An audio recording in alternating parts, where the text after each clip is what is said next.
Hello, movie lovers! Welcome to Does It Hold Up Box Office Edition. If you're wondering what this is, well, it's pretty simple. We go over what were the top 10 movies at this past weekend's box office.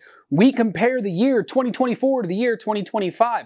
Which one is currently doing better at the box office? And then we take a look at the top 10 movies of the year so far.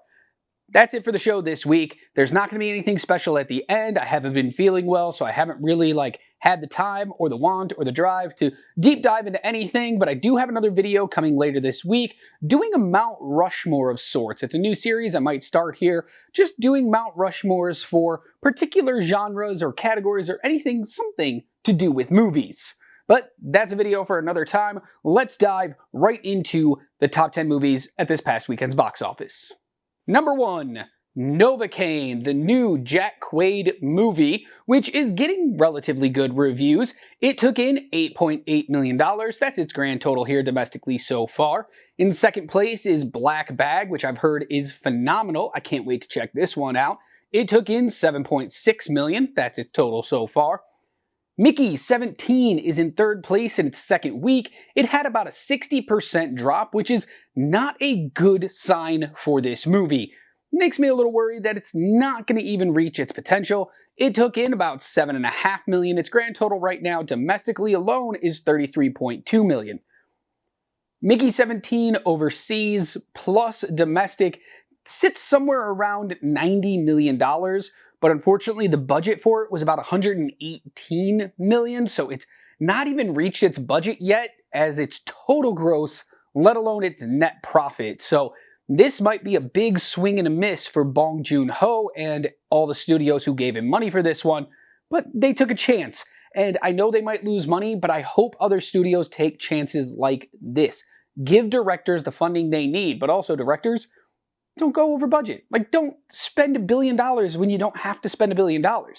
You made Snowpiercer for a hell of a lot less, and that movie's incredible. So, yeah, work together. Don't spend a lot of money, but also give them money when they need it.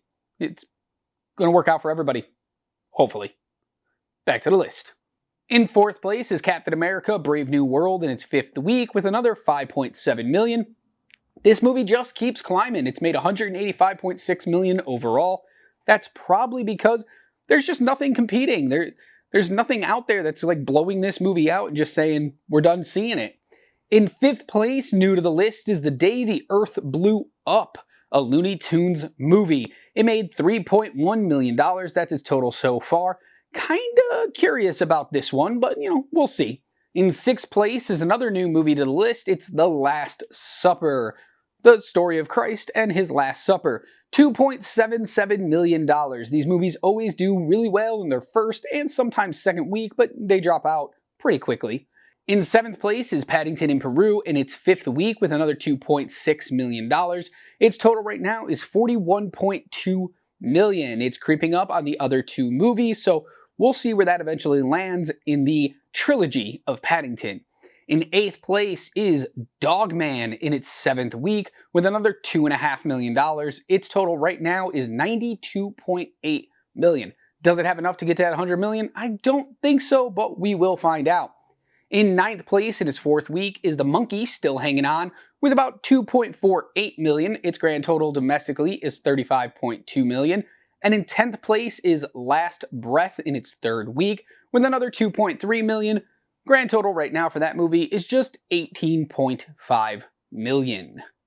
So that was the top 10 movies at this past weekend's box office. Let me know in the comments which ones you have seen, and did you expect anything different for some of these movies?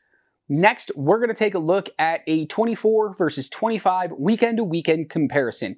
Can't know where we're going if we don't know where we've been. I say that every single week, and I really do mean it. How well is the box office holding up compared to this same time last year?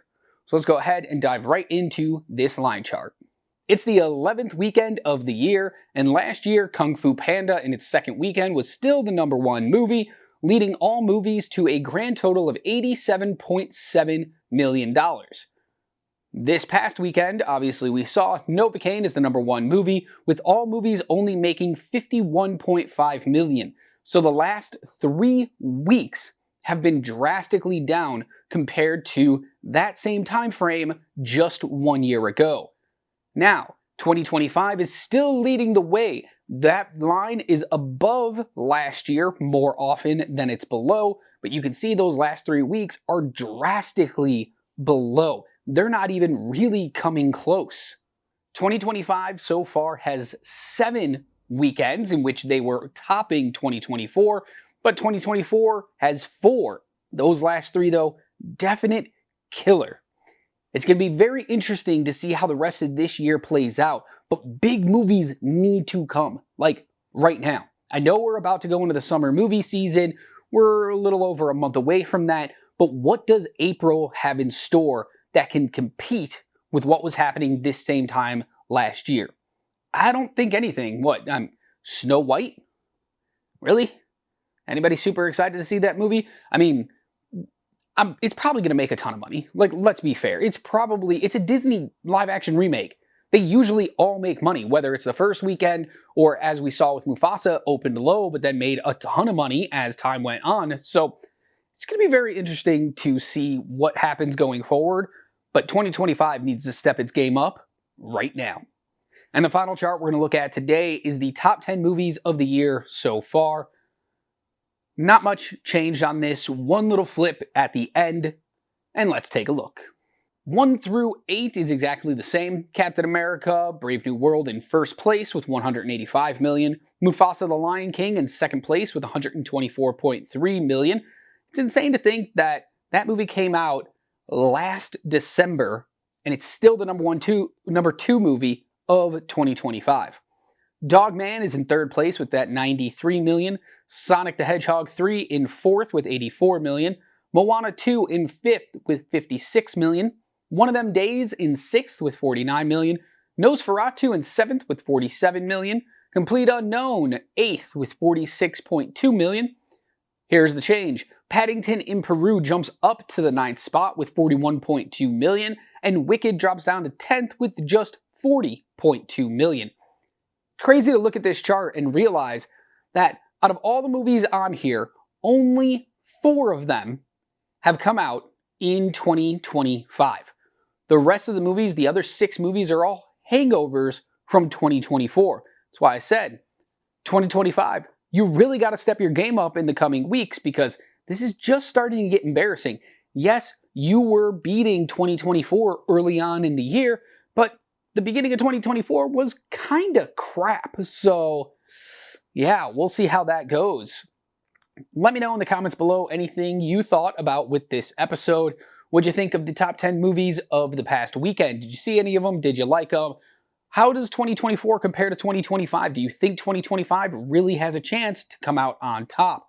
Let me know all this in the comments below. Don't forget to like, share, subscribe, all that stuff so you never miss a video from us. And until I see you again, just remember to be good to yourself, kind to others, and keep watching movies.